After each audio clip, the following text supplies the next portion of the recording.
صلى عليك الله يا خير الورى تعداد حبات الرمال وأكثرا صلى عليك. إذا تتلى عليهم آية الرحمن خروا سجدا وبكيا.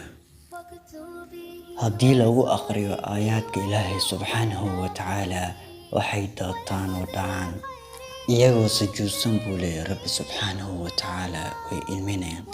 kooxdii wanaagsaneed markuu Ilaahay uu sifeeyey nebiyadii rasuul leh kooxda ah cagsigeed baa Ilaahay sifeynay. فخلف من بعدهم خلف kooxun baa daba martay kooxda waxaa bedelay oo dhaxlay oo iyaga gadaashood yimid. khalfun baa Ilaah uu yiri kooxun khalf suuq kooxda xun gadaal ka timid maxaa calaamad iyo astaan Ilaahay subxaanahu wa tacaala laba calaamadood ayuu siiyey. kow wuxuu yiri adaacu salaada ayay dayaceen ayaa Ilaahay uu ku tilmaamay. salaadii ma xifdinin ma ilaalin ma dhowrin waa dayaceen baa Rabbi leeyahay subxaanahu wa tacaala. dadkii dadka wanaagsan ka dambeeyey salaadii bay dayaceen. waxaynu naqaanaa salaadu waa arkaanta ugu waaweyn ee islaamka. waxay ka mid tahay wixii ambiyooyinkii hore loo soo diray nabi maxamedna loo soo diray. quraanka markaad akhrido in badan waxaad arkaysaa ambiyada in quraanka lagu sifeynayo. salaadii bay dayaceen baa layiri imaa ay dhammaanteeda iskaga tageen oo ay salaadii ay dafreen oo iskaga tageen ama ay waqtigeeda ay dayaceen ay waqtigeedan tukan ama inay arkaanteedii iyo shuruudeeda ay dayaceen sidii loo baahnaa in loola yimaado aysan la dhiman ama macnaheeda iyo khushuucdeeda sida loo baahnaa in loo tugto aysan u tukan ama ay jamaacadkeeda ay dayaceen ay ka dhigeen qab loo tukado salaadii dhaqsi loo tukado oo guryaha lagu tukado.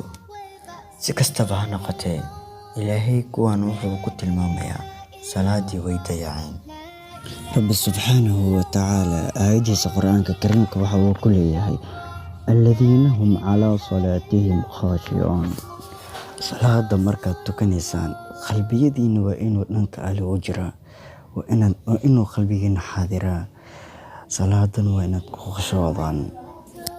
waxa kale uu Rabbi ku sifeeyey wattabicu shahwaat waxay raaceen maa tashtahihi al-anfus shahwaati nafs waxay naftooda ay doontay ay jeclaatay ay raaceen adduunkoodii.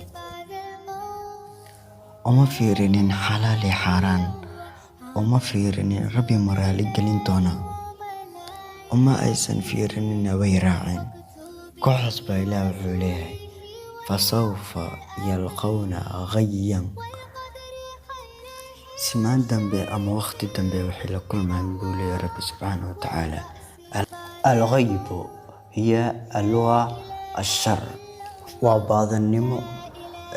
mufasiriinta qaarkood waxay ku sheegaan wuxuu yahay waadi jahannama ku yaalo jahannama ka cabaynaysa ninkii dunida shar iyo balaayo qabab ku jiray jahannama ka cabayn. salaadaada tuko intii aadan lagugu tukan.